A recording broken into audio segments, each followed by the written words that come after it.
House na para sa small budget lamang at kung saan ito po ay naka-sliding windows, naka-tiles na po at naka-tiles din po ang CR at naka-double wall ng plywood with kisame na po ito. So guys, simple lamang kung tingnan na Amakan House sa labas, pagpasok po natin sa loob ay napakaganda po nito. At yan nga guys, ang kagandahan pa rito ay abot budget or abot kaya lamang ng ating bulsa ang budget nito. So ang sukat po nito ay 18 by 20 feet na merong 2 kwarto. At saktong-sakto sa nagsisimula lamang na pamilya na para sa inyo. So guys, ito po ang ating topic at pag-uusapan ngayon. Ang matagumpay na pagpapagawa ng pangarap na simpleng bahay ni Ma'am Delfina. So guys, marahil ang iba ay nag-iipon pa ng kanilang pagpagawa ng bahay. Or marahil yung iba ay sakto lamang ang budget. Kaya po ito, ibinahagi sa atin ni Ma'am Delfina ang pagpapagawa niya ng Amakan House na ito na napaka-cute at maganda naman. At yun nga ang kagandahan pa rito ay saktong budget or pang small budget lamang. So ito po guys, siyasatin natin at panoorin natin mula umpisa hanggang dulo. At nandito sa dulo po ng video na ito ang resibo ng mga nagamit ni Ma'am Delfina dito sa pagpapagawa niya ng bahay. So ito po ay Amakan House, ayan na po kung paano nila ginawa. Meron din po itong ginamit na hollow blocks. Sa mga hollow blocks po na nakaasinta na yan po yung floor level niya. At yung part na nasa dulo, yan po yung kusina at yung CR. So makikita po natin ito sa loob mismo ay napakaganda po ng setup nito at naka-tiles pa. So ayon pa nga po kay ma'am, ang ginamit nga raw po niyang yero dito ay corrugated roof. Ayan po, yung normal na yero lamang. And then sa mga kahoy naman po ay gumamit siya dito ng mga good lumber na 2x2, 2x3 at 2x5. Ayan, at nakikita natin, almost done na nga po yung pinaka-frame ng bahay. So dito na po tayo sa part na nagdi-division na po at ginagamitan po nila ito ng plywood. And then sa part ng labas, yan na nga po yung Amakan. Kaya po tinawag na Amakan House ito. So napaka-small budget lamang po nito kumpara sa mga concrete house. Pero pag nakita nyo po yung loob, ay almost ganun din po. Ayan po yung CR niya ay concrete and then yung kusina or yung kitchen ay concrete din. So ayan, at unti-unti nang nabubuo ang pangarap na bahay ni Ma'am Delfina. So ayon po kay Ma'am, ang sukat po ng bahay na ito ay 18 feet by 20 feet.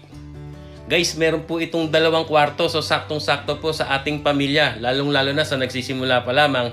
At ang importante nga ay meron tayong sariling tinatawag na sariling bahay. So meron po itong kitchen, CR at living room. Ayan. So makikita po natin guys yung loob nito ay meron pong tiles, napakaganda ang setup nung ginagawa ng bahay na ito ni Ma'am Delfina. So ayon kay Ma'am, ito nga lang daw ang kanyang pangarap noon pa na simpleng bahay lang na mamuhay sila kasama ang kanyang mga pamilya. So napakasarap talaga sa feeling na masasabi mo na meron kang matatawag at masasabing sariling bahay. Maliit man ito o malaki, yun nga ang importante ay sarili mo ito. Kumpara sa nangungupahan ka or kumpara sa nakikitirahan ka. So ayon pa nga kay Ma'am, talagang pinagsumikapan niya ito na mabuo para sa kanyang pamilya.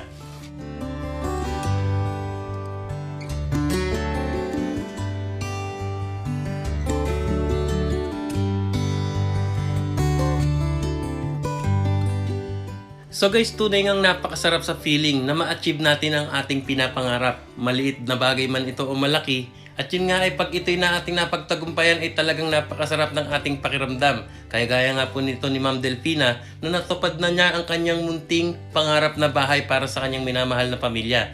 Kaya kapatid, ikaw, ano man ang uri ng trabaho mo, nasa abroad ka man o nandito sa ating bansang Pilipinas, ay kayang-kaya nyo rin po makapagpagawa ng ganitong kagaya ng kay Ma'am Delfina. Dahil nga ito'y sakto or small budget lamang para sa kapwa natin na binabahagi natin ito para magkaroon din tayo ng idea sa ganitong klaseng bahay na maayos naman at magandang tingnan. At yun nga ang higit sa lahat, meron na tayong maipagmamalaki na sarili nating bahay. So guys, ayan kung napapansin nyo, with sliding windows pa po ito. At yan nga ay may kisame at naka-double wall pa po ito ng plywood. So makikita po natin yung loob ng bahay na ito, naka-tiles pa po ang kanilang lababo or kitchen at pati ang CR. So napakaganda nga po ng naisip na Ma'am Delfina sa saktong budget niya lamang na naubos dito sa bahay na ito. Ay sa ngayon po ay natitirahan na ng kanyang minamahal na pamilya. So ang tanong, magkano nga ba ang kabuuang nagastos na ni Ma'am Delfina sa ganitong Amakan House? So ito po guys yung loob, ayan kung mapapansin po natin maganda. Napakasimple lang sa labas pero pagpasok natin sa loob, ay napakaganda nga po at yan nakikita nyo yung kitchen and then yung CR, yung kwarto na dalawa. So yung 18 by 20 na sukat ay malaki na po para sa ating magsisimulang pamilya. At ang importante nga ay meron tayo talagang sariling bahay. Ito po yung kanilang CR guys. Ayan o. Fully tiles po yan. Napakaganda. Kaya po napalaking bagay po nung ibinahagi sa atin ni Ma'am Delfina ng pagpapagawa niya ng bahay upang maihatid sa inyo ng inyong lingkod na magkaroon din tayo ng idea about sa ganito kung sakto lamang ang ating budget na pwede na tayong tumira sa ganitong klaseng bahay na amakan. So yun nga guys, ito nga, ayon po kay Ma'am Delfina, nasa mga resibo po ang kanyang mga biniling materials dito, naka-indicate po sa likod dyan, tignan nyo na lamang dito sa ating dulo ng video.